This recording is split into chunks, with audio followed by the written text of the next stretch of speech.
बातमी 11वीच्या ऑनलाईन प्रवेशाबाबतची। या प्रक्रियेचा पुरता फज्जा उडालाय। सलग दुसऱ्या दिवशी संकेतस्थळ ठप्प झालंय, त्यामुळे लाखो विद्यार्थी वेठीस धरले गेलेत। या तांत्रिक गोंधळानंतर शिक्षण विभागाने अर्ज भरण्यासाठी 25 मे पर्यंत मुदतवाढ दिली। मर्जीतील कंपनीला कंत्राट दिल्याचा आरोप आता करण्यात येतोय।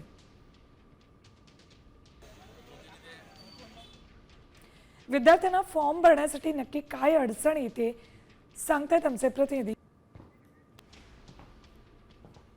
11वीच्या प्रवेश प्रक्रियेला आता सुरुवात झालेली आहे। अनेक विद्यार्थी जे ते सायबर सेंटर असेल किंवा कॉलेज असतील या ठिकाणी फॉर्म भरण्यासाठी येत आहेत। मात्र या विद्यार्थ्यांना अनेक अडचणींचा सामना जो आहे तो सध्या करावा लागतोय। वेळेवर हा फॉर्म सबमिट होत नाहीये, त्यामुळे या विद्यार्थी अडचणीत आलेले आहेत। साईट व्यवस्थित चालत नाहीये आणि जेव्हा त्याचे म्हणजे अर्धी माहिती भरली जाते आणि बाकी मध्येच नेट म्हणजे साईट हँग झाल्यामुळे ते बाहेर फेकून देत आहे। जवळजवळ एका विद्यार्थ्याला अर्धा तास, 1 तास, एखादा तर 1-2 तास पर्यंत त्या विद्यार्थ्याला पालकाला ते थांबावं लागतंय, वेट करावं लागतंय आणि त्याच्यामुळे ते पालकाची आणि विद्यार्थ्याची मनस्थिती खराब होते। सागर निकवाडे, साम टीव्ही न्यूज, नंदुरबार।